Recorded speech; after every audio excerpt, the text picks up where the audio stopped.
잘생겼습니까? 반갑습니다. 청송교회에 작년 6월에 왔습니다. 6월에 부임회가 되고 올해 1년 이제 됐습니다.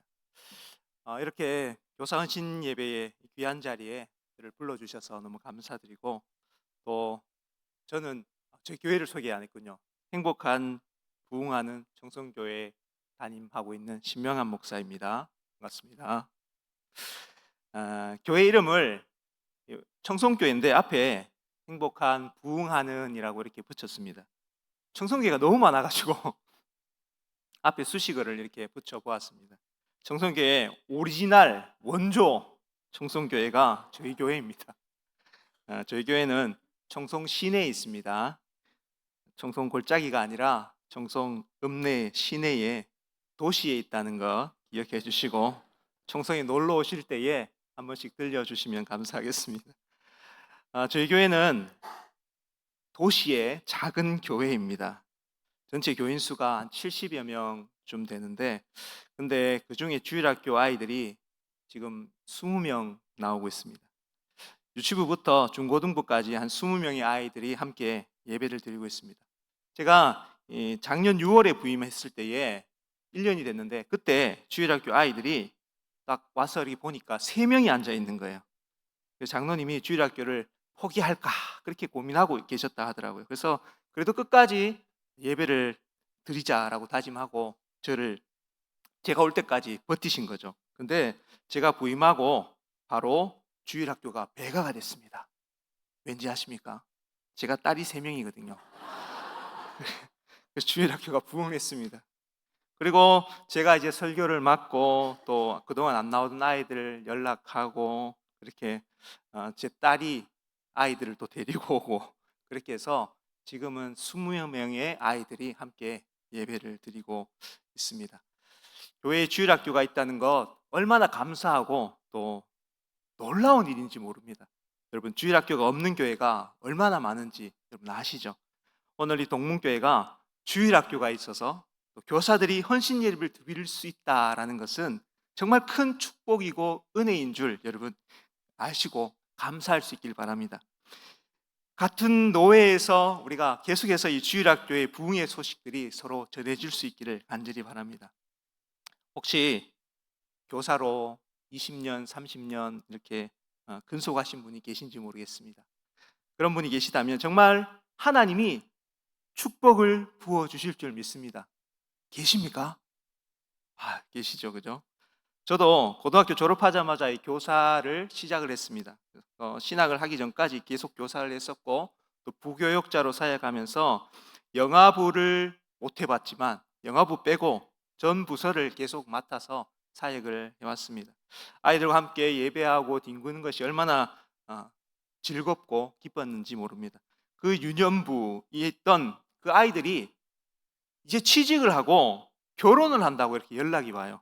그럴 때 보면 정말 뿌듯하다라는 생각들을 하게 됩니다.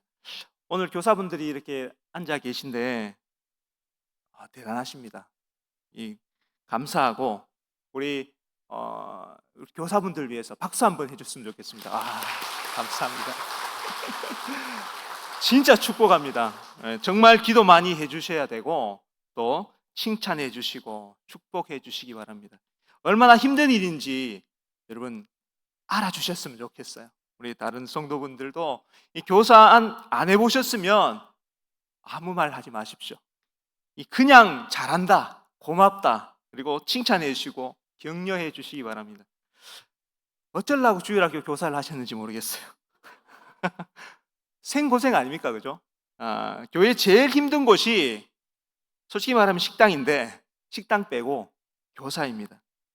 식당 빼고 가장 힘든 곳이 교사이죠. 우리 주일학교를 이렇게 돌아보면 금쪽 같은 내 새끼들이 막 버글버글 하잖아요. 예전에 중학생들을 외계인이라 그렇게 했지만 요즘은 초등학교 4학년부터가 외계인들이에요. 외계인 유전자가 너무 빨리 활동을 시작합니다. 차라리 내 새끼면 야단치고 막 혼내고 할 수 있는데 그런 것도 할 수 없어요. 어떻게든 먹을 걸로 잘 달래고 꼬셔야 하죠. 그리고 속에 천불 나도 참아야 합니다. 그래서 교사가 제일 힘듭니다. 돈도 많이 깨집니다. 돈 쓰고 시간 쓰고 머리 빠지는 것이 주일학교 교사입니다. 외계인들로 구성된 한 반을 맡아서 연초에 열심히 한번 시작해보겠다 시작하면 아이들과 친해지려고 하면 엄청난 노력을 해야 합니다. 사비 다 털어야 되고 먹을 것 사주고 전화 신방해야 되고 또 안 나오면 또 찾아가서 만나줘야 되고 맛있는 거 사줘야 되고 누구 때문에 삐졌다 하면 또 찾아가서 맛있는 거 사주고 시험 치고 나면 맛있는 거 사주고 반단 앞에 하면 맛있는 거 사주고 무조건 먹여야 됩니다. 그래야 조금 마음문을 열고 교회에 나와줍니다. 그런 아이들이 시간이 지나면 신앙을 가지게 되고 또 믿음을 가지고 나아가는 것을 볼 때에 정말 뿌듯하고 정말 하나님이 이 아이를 어떻게 만들어 가실지 기대가 되고 그래서 우리가 그 교사의 직분을 놓지 못하고 계속 해나가는 것입니다. 그런 아이들 때문에 교사의 사명을 감당하는 것 아니겠습니까? 교사가 힘이 들지만 보람이 있습니다. 은혜가 있습니다. 아이들이 자라나는 것을 보고 또 믿음의 사람으로 변화되어지는 것을 볼 때에 큰 기쁨을 누리게 되는 것이죠. 한 영혼을 하나님의 사람으로 만드는 것, 이것이 얼마나 귀한 일입니까? 하나님이 교사 선생님들을 위해서 큰 선물을 분명히 준비해 놓으셨을 것입니다. 나중에 천국 가시면 받으시기 바랍니다. 이제 6월달 되면 선생님들이 이제 지칠 때가 되었어요. 아이들도 이제 익숙해졌고 슬슬 이 주일학교를 안 나오기 시작하고 놀러 가기 얼마나 좋은 달입니까? 6월달 가족들하고 여행 가면 간다고 얘기하면 뭐라 그러겠어요? 잘 갔다 와라 그래야 되고 또 그래도 안 빠지고 아무 말 안 하고 주일날 나와서 고개 푹 숙이고 왔다 가는 친구들, 그 친구들을 보면 오히려 그 친구들이 얼마나 고마운 줄 모릅니다. 사랑하는 선생님들 힘을 내시기 바랍니다. 힘내십시오. 힘이 안 나시는가 봐요. 이제 여름 사역을 앞두고 다시 마음을 새롭게 하시고 하나님이 한량없는 그런 위로와 평안과 축복과 은혜와 사랑과 더불어서 아이들을 먹일 물질의 축복도 더하여 주시기를 주님으로 간절히 축원드립니다. 오늘 교사 헌신 예배인데 이 주일학교 선생님들만 교사가 아니라는 것 여러분 기억하시기 바랍니다. 오늘 이 자리에 계신 우리 성도님 모두가 교사인 줄 믿습니다. 어린 자녀가 있고 손주가 있고 내 자녀가 장성해서 결혼을 하셨더라도 내가 어른이면 모두 교사라는 것을 기억하시기 바랍니다. 자녀들을 믿음으로 양육하고 가르쳐야 할 의무와 책임이 있다는 사실을 여러분 기억하셔야 합니다. 한번 우리 인사합시다. 우리 예법분들에게 당신은 하나님이 세우신 교사입니다. 한 번 더 인사합시다. 천국 가서 함께 선물 받읍시다. 사랑하는 성도 여러분, 누군가를 믿는다는 것, 신뢰한다라는 것은 참 쉬운 것 같으면서도 어려운 일인 것 같습니다. 한번 누군가에게 그 상대방의 신뢰가 깨어지면 그 신뢰를 회복한다는 것은 쉽지 않습니다. 몇 번의 약속을 어기는 사람을 이렇게 만나면 그 사람에 대한 신뢰하는 그 마음을 다 접어버리죠. 놓아버립니다. 사람 중에 제일 못 믿는 사람이 바로 남자이죠. 딸을 가진 아빠들이 늘 하는 이야기가 그겁니다. 아빠 말고 다른 남자 믿으면 절대 안 된다. 그렇게 세뇌를 시킵니다. 아무리 그렇게 이야기해도 딸은 다른 남자에게 속아서 결혼을 합니다. 그렇게 속인 남자는 다시 딸에게 아빠 말고 다른 사람 믿으면 안 돼. 그렇게 또 이야기를 하죠. 참 아이러니합니다. 저도 가족 중에 딸들이 가장 저를 잘 믿어주고 또 아빠 믿지? 라고 하면 그렇게 물어보면 늘 믿는다라고 그렇게 대답을 해요. 막내가 제일 잘 믿어줍니다. 무엇이든 아빠 이거 이렇게 하면 맞아 아빠 그렇게 믿어주죠. 아빠가 말하는 것은 그대로 받아들이고 따라하고 이것저것 따지지도 않고 생각하지도 않고 100% 믿습니다. 그런데 나이가 들면 거짓말에 대해서 알게 되고 또 이 말이 참인지 거짓인지 구분을 하기 시작하면서 아빠에 대한 신뢰도가 조금씩 떨어지기 시작을 합니다. 그래서 어린아이들의 믿음 지수, 그것은 참 높은 편입니다. 늘 거짓말을 일삼는 그런 어른들에 비해서 높은 것이죠. 우리의 신앙의 믿음도 마찬가지인 것 같습니다. 어릴 때는 그 신앙이 참 순수합니다. 유년주일 학교 아이들의 믿음은 당기면 당기는 대로 따라오는 그런 신앙입니다. 그런데 초등부만 되어도 아이들은 달라집니다. 특히 중등부가 되면 아무 생각 없던 아이들이, 그냥 따라오던 아이들이 외계인 DNA가 자기 생각에 강하게 작용하기 때문에 하나님에 대해서, 그 믿음에 대해서 확인하고 싶어 합니다. 유초등부 시절에 순수하게 그냥 따라왔던 아이들과는 다르게 아이들이 자신이 믿는 하나님에 대해서 비판적인 시각을 가지고 이 진짜인지 가짜인지 확인하고 싶어 하죠. 자신이 믿는 것에 대해서 신뢰할 만한 것인지에 관해서 확인해보고 확실하면 따라가고 아니면 버리는 그런 아이들입니다. 얘네들은 남녀가 사귀는 것도 너무 쉽습니다. 사귀다가 일주일만 헤어지고 또 다른 사람 만났다가 또 다시 헤어지고 만났다가 마음에 가는 대로 움직이는 아이들입니다. 쉽게 생각하고 쉽게 생각합니다. 행동합니다. 어쩌면 요즘 아이들이 다 그런 것 같습니다. 그래서 초등부 이 시절이 지나서 이 중고등부 시기에 되면 아이들이 하나님을 정말 인격적으로 만날 수 있는 그런 시간이 그들에게 필요합니다. 그래야 하나님을 신뢰하며 그 믿음이 흔들리지 않게 됩니다. 그래서 우리는 우리 자녀들에게 확실한 믿음을 심어줘야 할 의무가 우리에게 있습니다. 확실한 믿음은 어떻게 심어줄 수 있습니까? 가장 쉬운 방법은 보여주는 겁니다. 믿음을 보여주는 것입니다. 보여주는 것만큼 확실한 것이 없는 것이죠. 우리 부모님들이 아이들에게 믿음을 보여주셔야 합니다. 요즘 고등학생들은 주말만 되면 더 바쁘죠. 학원에 가야 되고 독서실 공부하러 가야 되기 때문에 이 애들은 이 아이들하고 주말에 통화라도 하려 하면 전화하면 전부 학원에 가 있고 독서실에 가 있습니다. 심지어는 주일날도 학원에 간다. 그나마 믿음이 있으신 부모님들은 예배를 드리고 가도록 시간을 조정하지만 대부분의 아이들은 학원이 우선입니다. 특히 시험 기간이 되면 아이들은 학원 가기에 바쁘죠. 특강이 있기 때문입니다. 주일 예배는 뒷전이 되는 것입니다. 그렇게 어쩔 수 없다는 말로 학원을 가게 되고 결국 주일에 나오지 않는 친구들이 많이 있습니다. 요즘은 핑계가 너무 좋죠. 이 코로나로 인해서 가지고 온 온라인 예배, 코로나가 만들어 온 이 온라인 예배 때문에 온라인 예배를 드리겠다라고 하면 부모님은 어쩔 수가 없습니다. 그래도 안 되면 자녀들은 소리 한번 꽥 지르면 부모들이 아무 말도 하지 못합니다. 사랑하는 다음 세대를 키우고 계신 우리 부모님들께 당부를 드립니다.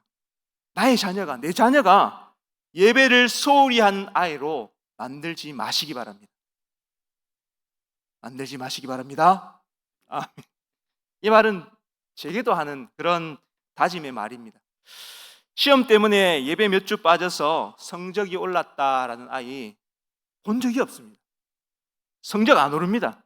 차라리 성적 조금 떨어져도 하나님을 예배하는 자로 만들면 하나님이 그 아이를 책임지시고 크게 사용하실 줄 믿으시기 바랍니다.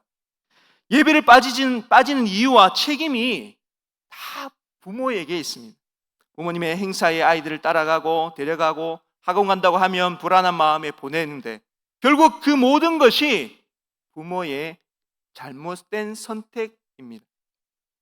아이들을 믿음 안에서 하나님 자녀답게 다음 세대의 리더자로 쓰임받지 못하게 만드는 일인 것이죠. 어쩌면 나의 자녀가 신앙을 버리고 살아가는 믿음의 세대가 아니라 신앙을 따라가는 그런 다음 세대로, 우리가 다른 세대가 아닌 다음 세대로 만들 수 있는 저와 여러분이 될 수 있기를 간절히 바랍니다. 사랑하는 성도 여러분, 저와 여러분이 우리의 자녀들에게 올바른 믿음을 가르쳐 줄 수 있기를 주님을 간절히 축복합니다. 어른들이 믿음을 보여줘야 합니다. 그러면 아이들도 하나님을 만나게 될 줄 믿으시길 바랍니다. 오늘 본문 히브리서 11장 말씀, 이 말씀은 믿음장이라는 별명으로 많은 성도들에게 애독되어지는 그런 말씀입니다. 저자가 누구인지 알 수 없지만 이 편지를 받아보는 수신자에게 믿음을 가지고 산 사람들을 소개하고 있습니다. 봐라, 우리의 선배들이 이렇게 믿음으로 살았다. 그러니 너희도 믿음으로 살아야 한다라고 말하고 있습니다. 구약 성경 안에 구름같이 둘러싼 허다한 믿음의 증인들이 있음을 독자들에게 이야기하면서 용기를 가지고 앞을 바라보고 믿음의 경주를 인내로 계속하고 나가야 한다라고 그렇게 권면하고 있는 그런 말씀입니다. 히브리서 11장은 박해와 고통 가운데 신음하면서 그 신앙의 위기에 직면해 있는 성도들을 위로하고 믿음을 지키며 살아갈 것을 구체적인 그런 믿음의 증거들을 통해서 말씀하고 있습니다. 오늘 11장의 말씀에 반복되어져서 나오는 말씀이 바로 이것입니다. 믿음으로라는 그런 말씀이죠. 믿음으로 무엇을 하였으며 믿음으로 하였고 계속해서 믿음으로 행한 그 내용을 열거하고 있는 것을 우리가 볼 수 있습니다. 히브리서 11장은 이 본문을 시작하면서 믿음이 무엇인가라는 그 질문에 답을 하면서 시작을 하고 있습니다. 오늘 저자의 1절 말씀을 한번 보십시오. 1절 말씀 보시면 믿음은 바라는 것들의 실상이요 보이지 않는 것들의 증거니, 그렇게 말씀하고 있죠. 믿음이란 바라는 것들이다, 그렇게 말씀합니다. 즉 기대하는 것들을 확신하는 것이라 그렇게 말하고 있습니다. 또한 보이지 않는 것들을 증거하는 것이라 그렇게 말씀합니다. 그래서 4절 이하의 말씀을 보면 그러한 믿음의 내용이 구체적으로 무엇인지에 대해서 자세하게 기록해 주고 있는 것을 우리가 볼 수 있습니다. 히브리서 저자는 이 3절에서 이 세계가 하나님의 말씀으로 창조된 것을 알게 되었다, 그렇게 말하면서 그 믿음으로 이 세상이 하나님의 말씀으로 창조된 것임을 자신이 알고 있다, 그렇게 말씀하고 있습니다.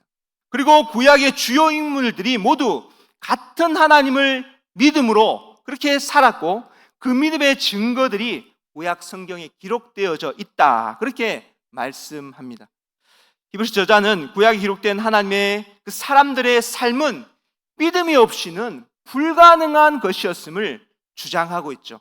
그리고 그들이 믿음으로 살아낸 믿음의 증인들임을 오늘 본문 11장에서 증명해 보이고 있는 것입니다. 사랑하는 성도 여러분, 제가 한번 물어보겠습니다. 믿음이 무엇입니까? 바라는 것들의 실상이요 보이지 않는 것들의 증거입니다. 맞습니다. 그러니까 믿음이 무엇이냐니까요.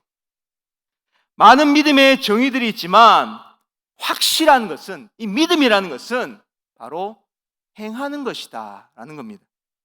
믿음은 동시에 반응이 나타나는 것이고 행동으로 옮기는 것이 바로 믿음인 것입니다. 믿음은 내가 액션을 취할 때 그것이 믿음이 되는 것입니다. 오늘 우리가 읽은 이 본문에 등장하는 믿음의 인물, 오늘 읽었던 그 본문의 인물이 누구인 것 같습니까? 믿음으로 애굽을 떠난 자, 그는 바로 모세입니다. 27절 말씀 우리 같이 한번 읽어봤으면 좋겠습니다. 27절 한번 읽어볼까요? 시작. 믿음으로 애굽을 떠나 왕의 노함을 무서워하지 아니하고 곧 보이지 아니하는 자를 본 것 같이 하여 참았으며. 아멘. 바로의 아들로 다음 애굽의 왕이 될 모세가 왕자를 버리고 민족을 이끌고 떠날 때에 왕의 노함을 무서워하지 않았다, 그렇게 말합니다. 다시 말하면 왕의 분노로 인해 두려울 수밖에 없는 상황이었지만 모세는 두려움을 참았다, 그렇게 말하고 있습니다. 모세는 애굽의 왕의 권위와 권력이 엄청나다는 것을 그 누구보다 잘 아는 그런 자였습니다. 그리고 모세는 원래 용감한 사람이 아니었습니다. 출애굽기 2장 14절의 말씀 보면 모세는 고통받고 있는 민족을 보고 애굽 사람을 죽이고 말죠. 그런데 그 일을 아무도 모를 것이라 생각했지만 이미 그 일이 발각되어 졌음을 알고 그는 두려워하고 도망하였던 그런 사람이었습니다. 그런데 애굽에서 도망한 그가 하나님을 만나고 새로운 소명을 받고 40년 만에 다시 애굽으로 돌아왔을 때 그는 사람이 달라져 있었습니다. 어쩌면 80세라는 나이에 몸은 더 쇠약해져 있고 애굽의 왕 앞에서 더 나약해 보일 수 있었지만 청년 때의 그 나약한 모습들은 사라지고 애굽의 무소부지한 권력 앞에서도 두려워하지 않는 그런 모습으로 그가 당당히 서 있습니다. 왕은 언제든 모세를 죽일 수 있고 감옥에 가두거나 고문으로 그를 괴롭게 할 수 있는 그런 자였습니다. 그러나 과거에는 그 왕을 두려워하며 도망갔던 모세였지만 지금은 80세의 나이에도 불구하고 더 용감하게 바로 앞에 서 있는 그런 모세의 모습을 보여줍니다. 오늘 히브리서 이 본문의 저자는 모세가 민족을 이끌고 이집트를 떠날 수 있었던 이유가 무엇이라고 말하고 있습니까? 20절 말씀의 이 마지막 구절을 보시면 모세가 참았다라고 이렇게 말씀하고 있습니다. 참았다라는 이 단어는 카르트레오라는 그런 히브리어인데 이 단어는 신약 성경에서는 이곳에만 쓰여서 사용되어진 그런 단어입니다. 이 단어는 악에서 지지 않기 위해서 굳은 결의와 용기를 가지고 위험을 직면하며 악을 참아내고 끝까지 자신의 길을 고수하는 그런 힘과 불굴의 정신을 의미하는 단어인 크라토스라는 그 단어에서 나왔습니다. 저자가 지금 이 단어를 히브리서에서 쓰는 이유는 한 번밖에 나오지 않는 이 단어를 쓰는 이유는 애굽 왕 바로가 하나님의 백성을 놓지 않으려고 자기 마음을 굽히지 않았던 것처럼 모세 역시 하나님의 명령에 순종하는 마음을 고난에도 변치 않고 끝까지 지켜냈다라는 그 사실을 지금 이 책을 보는 독자들에게 말하고 싶었던 겁니다. 모세는 굳센 의지를 보였습니다. 끝까지 두려움 가운데서도 굽히지 않는 그런 믿음을 보였습니다. 어떻게 그렇게 할 수 있었다라고 말씀하고 있습니까? 오늘 27절 말씀입니다. 27절 말씀 보시면 이렇게 말씀하죠. 보이지 아니하는 자를 보는 것 같이 하여 참았다. 이것을 쉬운 성경으로 보면 이렇게 되어집니다. 보이지 않는 하나님을 마치 보는 듯 바라보며 꿋꿋이 참았다라는 것입니다. 사랑하는 우리 성도 여러분, 우리 교사 여러분, 모세는 악한 것에서 지지 않았습니다. 이 세상의 힘을 두려워하지 않았습니다. 모세가 이렇게 견딜 수 있었던 이유를 다시 말하면 모세는 하나님을 바라보았기 때문에 용기를 낼 수 있었고 온갖 어려움과 유혹에서 그가 참을 수 있었다라고 히브리서 저자가 우리에게 말씀해 주고 있습니다. 여러분, 믿음은 바로 이런 것입니다. 모세가 참을 수 있었던 이유가 뭐죠? 보이지 아니하는 하나님을 바라보았기 때문입니다. 하나님을 바라보는 사람은 세상을 두려워하지 않습니다. 하나님을 바라보는 사람은 세상에서 가난해지거나 연약해지거나 심지어 죽는 것까지도 두려워하지 않는 사람입니다. 왜입니까? 왜 그렇게 할 수 있는 것입니까? 그것은 바로 세상보다 더 크신 하나님이 함께 하신다는 것을 깨닫고 믿고 있기 때문입니다. 28절과 29절의 말씀을 같이 한번 우리 봤으면 좋겠습니다. 28절과 29절 말씀입니다. 시작. 믿음으로 유월절과 피 뿌리는 예식을 정하였으니 이는 장자를 멸하는 자로 그들을 건드리지 않게 하려 한 것이며 믿음으로 그들은 홍해를 육지같이 건넜으나 애굽 사람들은 이것을 시험하다가 빠져 죽었으며. 아멘. 계속해서 히브리서 기자는 모세가 보여준 믿음에 관해서 기록을 하고 있는데 28절에 이렇게 말합니다. 6월절에 피 뿌리는 예식을 정한 것이 그의 믿음으로 이루어졌다. 그렇게 말씀하고 있습니다. 이 사건은 죽음의 사자를 보내 애굽의 장자를 죽이실 것이라는 그 하나님의 말씀을 이 모세가 듣고 그 재앙을 피하기 위해서 어린 양을 잡아 그 피를 진 문설주에 바른 그 사건입니다. 그리고 그 밤 동안 그 피 아래에 머물러 있어야 한다는 말씀을 모세가 믿었고 그대로 실천했다라는 것을 오늘 28절에 말하고 있습니다. 여기서 예식을 정했다라고 말하는 이 정했다라는 것은 유월절을 준비하였다라는 그런 말씀입니다. 그런데 이 단어가 완료 시제로 쓰여져 있습니다. 이 완료 시제라는 것은 그 당시에 유월절이 히브리서를 쓰고 있는 지금 현재까지, 그러니까 유월절을 보냈던 그때부터 히브리서를 쓰고 있는 지금 현재까지 그 유월절이 이어지고 있음을 나타내고 있는 그런 단어입니다. 모세가 유월절을 믿음으로 준비하며 행하도록 한 결과 지금 AD 1세기까지 그 유월절이 지켜져 오고 있다라는 것입니다. 모세가 유월절과 그 피 뿌리는 예식을 정한 것은 믿음이 아니고서는 도저히 불가능한 것이다라고 우리에게 말해주고 있는 겁니다. 모세는 이스라엘이 애굽을 떠나야 한다는 것을 받아들였던 것입니다. 백성들이 아직 애굽 땅 한가운데 지금 있음에도 불구하고 모세는 하나님께서 말씀하신 이 출애굽과 그 약속의 땅에서 거하게 될 것이라는 그 말씀이 이미 이루어진 것처럼, 이미 이루신 것처럼 사실 그대로 그가 받아들였기 때문에 유월절 그 제도를 정했고 해마다 지키도록 명령할 수 있었다라고 말씀하는 겁니다. 이것이 하나님이 기뻐하시는 믿음이라는 것입니다. 사랑하는 성도 여러분, 그리고 우리 교사 여러분, 아직 성취되지 않고 보이지 않는 미래의 일임에도 불구하고 그것이 하나님의 약속이기에 분명히 이루어질 것으로 믿는 그런 믿음을 우리 모든 성도들이 가질 수 있기를 주님의 간절히 축원합니다. 하나님은 이 믿음으로 이처럼 준비해가는 그 사람을 통해서 하나님은 위대한 일을 행하신다라는 사실을 믿으시기를 바랍니다.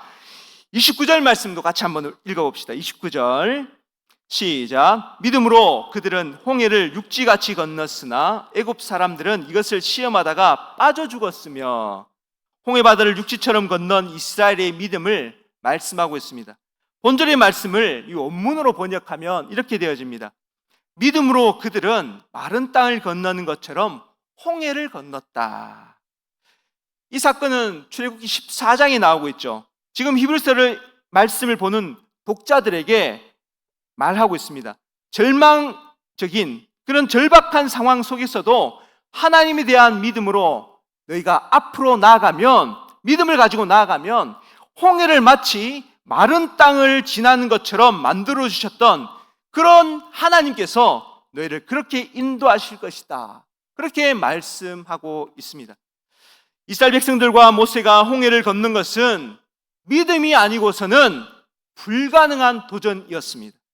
또한 지도자였던 모세의 믿음이 얼마나 위대한 것이었는지 우리에게 말해 주고 있습니다. 그는 하나님의 뜻을 알고 그분을 전적으로 신뢰하는 자였기 때문에 이러한 일을 행할 수 있었던 것입니다. 그는 하나님이 그를 부르시고 애굽의 장자들을 모조리 죽이시는 그런 일련의 과정을 통해서 하나님에 대한 전적인 신뢰가 그에게 생겼던 것이죠. 그 결과 하나님이 어떻게 말씀하시는지, 그리고 무엇을 지시하는지 그대로 그가 따를 준비가 되어져 있었던 것입니다. 사랑하는 성도 여러분, 우리에게 문제가 되는 것은 바로 장애물이 아닙니다. 하나님의 뜻을 알고 순종하며 따르는 것과 또 그분의 능력과 신실하심을 온전히 신뢰하고 있는가라는 것이 우리의 바로 장애물이 된다라는 것을 여러분 기억하십시오. 믿음이 있는 사람은 아무리 거대한 장애물이 앞을 막고 있어도 결코 좌절하지 않습니다. 믿음은 우리의 눈을 장애물로 향하게 하는 것이 아닙니다. 그것을 마음대로 주장하시는 하나님께로 향하도록 만드는 것이 믿음이라는 것을 여러분 기억하시기 바랍니다. 그러므로 믿음의 눈을 주님께 맞추는 저와 여러분이 될 수 있기를 주님으로 간절히 축복합니다. 사랑하는 성도 여러분, 우리 교사 여러분, 하나님이 이 세상을 지금도 운행하고 계시고 또 하나님이 나의 삶의 한순간 한순간을 간섭하고 계시고 개입하시고 하나님의 선한 뜻을 이루시기 위해서 나를 인도하고 계신다는 것을 믿으시길 바랍니다. 지금 내가 두려움 가운데 있고 또 고난과 시련 가운데 있을지라도, 혹은 어떤 질병의 어려움 가운데 있을지라도 마침내 하나님께서 나를 선하게 인도하실 것을 바라보며 달려가는 것이 바로 믿음이다 는 것을 여러분 기억하시기 바랍니다. 여러분, 지금은 비록 힘들고 어렵지만 내 모습이 보잘것없고 또 비참해 보이고 또 아무런 소망이 없는 생각이 들지라도 참는 것입니다. 견디는 것입니다. 꿋꿋하게 세상과 타협하지 않으며 악한 것에 억눌리지 않고 지지 않기 위해서 달려가는 것입니다. 보이지 않지만, 보여지지 않지만 내 인생을 이끄시는 그 하나님을 마치 보이는 듯 바라보면서 이겨내는 것이 믿음입니다.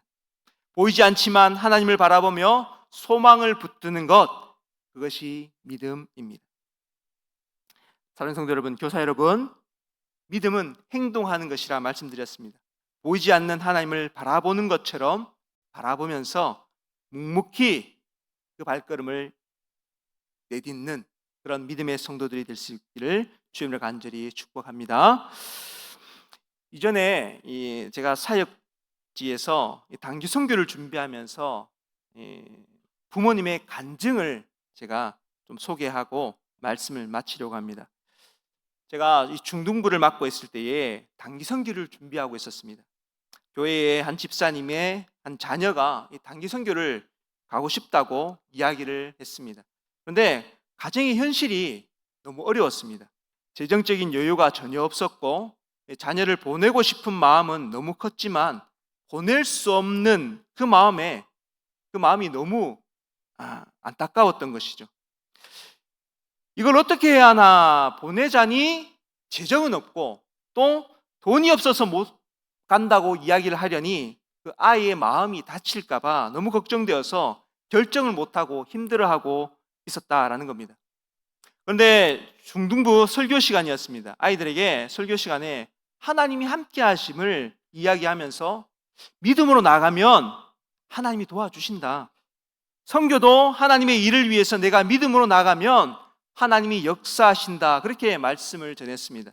그런데 당시 교사였던 그 자녀의 부모님이 그 말씀에 은혜를 받으셨고 그 말씀에 하나님이 함께 하실 것이란 확신을 가졌다라고 이야기했습니다. 그리고 딸에게 하나님이 보내주실 테니까 같이 기도하자, 그렇게 이야기하고 그날부터 기도하기 시작했다는 겁니다. 그런데 얼마 지나지 않아서 놀라운 일이 일어났습니다. 이 남편 되시는 집사님이 이전에 좋은 직장을 그만두게 되셨고 또 다른 직장으로 옮기게 되셨는데 옮기게 된 이유가 나이도 많고 젊은 사람들이 이렇게 밀려서 실직을 하게 되어서 이 직장을 급하게 구하게 되었습니다. 다시 들어간 그 직장은 이 예전 직장에 비해서 너무 힘든 곳이었습니다. 주말도 없이 밤늦게까지 일해야 되었고 또 그럼에도 불구하고 월급도 적었던 것이죠. 주일도 일하러 가야 한다는 그것 때문에 굉장히 마음 아파했습니다. 그래서 형편상 단기 선교를 보낼 수 없는 그런 상황이었던 것이죠. 그런데 선교를 앞두고 같이 기도하자 하고 기도하는 중에 놀라운 일이 일어났던 것이죠. 이전에 다녔던 직장에서 전화가 온 겁니다. 이유인즉슨 다시 자기 회사로 출근해 줄 수 없느냐라는 것이었습니다.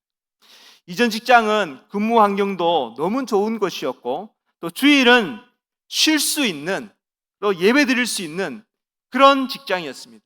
또 주말에도 쉬면서 월급도 지금보다 더 월등하게 많은 곳이었다는 겁니다.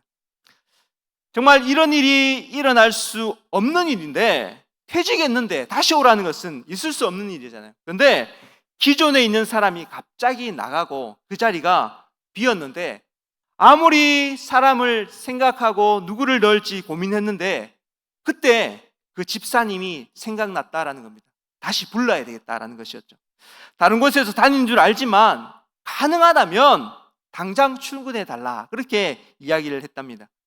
그래서 집사님은 다니는 직장을 그만두고 바로 이전 직장으로 옮겨갔습니다. 그런데 정말 감사한 것은 이 다니던 직장에서 그만두는 날이 월급날이었대요.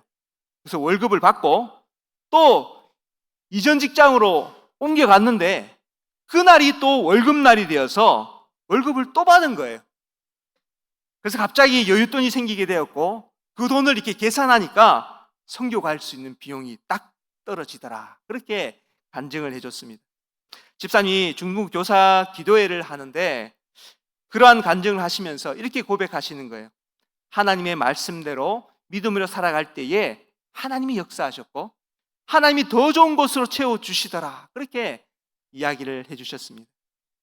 여러분, 하나님의 일하심이 얼마나 놀라운지요. 믿음으로 나아가니까 놀라운 일들로 하나님이 역사해 주셨던 겁니다. 하나님께서는 믿음으로 기도하며 나아간 집사님에게 선교비뿐만 아니라 더 좋은 직장으로 다시 옮기게 해주셨고 자녀들에게는 믿음으로 사는 법을 보여줄 수 있게 되었습니다. 그러자 자녀들도 그 믿음을 그대로 받아서 살아계신 하나님을 경험하고 찬양하는 일들이 그 자녀들에게 일어난 것입니다. 그 일이 있고 난 후부터 집사님뿐만 아니라 그 자녀들이 바뀌어졌습니다. 그 일 이후로 온 가족이 같이 말씀을 보고 기도하기 시작했고 또 선교를 앞두고 매일같이 기도하며 말씀 보는 그 시간이 너무 기쁘고 행복하다. 그렇게 간증을 하는 거예요. 더 하나님께 기도하고 싶은 마음으로 온 가족이 뜨거워졌다. 그렇게 저에게 이야기를 해 주었습니다. 사랑하는 교사 여러분, 또 부모된 여러분, 자녀들에게 무엇을 가르치시고 무엇을 물려주기를 원하십니까? 세상에서 성공해서 잘 먹고 잘 살다가 하나님을 떠나 더 이상 만나지 못하는 그런 자녀가 되기를 원하십니까? 저와 여러분이 이 세상을 믿음으로 살아내는 방법을 우리 자녀들이 가르치고 또 하나님의 자녀로 살아가는 자녀로 나의 자녀를, 우리의 자녀들을, 손주들을 그렇게 양육할 수 있기를 간절히 바랍니다. 그래서 천국 가서 만나야 되지 않겠습니까? 자기 신앙은 자기가 알아서 하겠죠. 종교는 자유에 맡깁니다. 그렇게 말하는 부모님이 계시더라고요. 정말 무책임한 부모님 아니겠습니까? 자녀를 사랑하지 않는 그런 부모입니다. 우리 모두에게 우리의 자녀들을 믿음의 자녀로 키워야 할 책임이 우리에게 있습니다. 그것이 우리의 사명입니다. 사랑하는 내 자녀를 하나님의 자녀로 키우고 천국으로 인도해야 하는 것이 우리의 사명이라는 것입니다. 이 귀한 사명을 받으신 아버지, 어머니, 할머니, 할아버지, 주일학교 교사 여러분, 우리가 먼저 믿음의 삶을 우리가 살아낼 수 있기를 간절히 바랍니다. 믿음으로 살아가는 그 길은 결코 망하지 않습니다.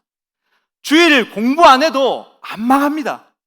주일 예배의 자리에 나와서 하나님을 높여드리는 자녀를 하나님이 반드시 책임지실 줄 여러분 믿으시길 바랍니다. 믿음은 하나님을 바라보며 내가 행동하는 것입니다. 하나님이 일하심을 바라보며 내가 꿋꿋이 내 삶을 지켜나가는 것입니다. 우리의 자녀들에게 아버지, 어머니가 믿음으로 살아가는 그 모습을 보여줄 때에, 믿음의 모습을 보여줄 때에 우리 아이들이 하나님을 절대적으로 믿게 되는 것입니다. 세상이 굴하지 않고 고난 가운데 역경 가운데 있을 때에 신앙을 굽히지 않는 그러한 모습으로 하나님을 신뢰함으로 하나님 말씀으로 견뎌나갈 때에 우리의 자녀들도 그 하나님을 보게 될 줄 믿습니다. 저와 여러분이 하나님을 바라보면서 믿음으로 이 세상에서 승리하면서 그 믿음을 우리 자녀들에게 보여주시고 그 자녀들이 그 믿음을 바라보며 또 나아갈 수 있는 우리 동문교회 모든 성도님들, 우리 부모님들, 우리 교사들이 될 수 있기를 주의 이름으로 간절히 축원드립니다. 우리 찬양 함께 하고 기도하며 마쳤으면 좋겠습니다. 우리 나의 가는 길 주님 인도하시네. 우리의 길이 주님이 인도하십니다. 다른 세상의 어떤 것들이 우리를 인도하는 것이 아니라 주님께서 우리의 삶을, 내 삶을 우리의 자녀들을 붙들어 주시고 인도하실 줄 믿습니다. 보이지 않지만 날 위해서 일하시는 그 하나님을 우리가 바라보면서 믿음으로 나갈 때에, 믿음으로 나가는 사람은 결코 망하지 않는다는 것을 기억하시고 우리의 다음 세대를 믿음으로 양육해 나가는 우리 모두가 될 수 있기를 바랍니다. 우리 함께 찬양하며 나갑시다.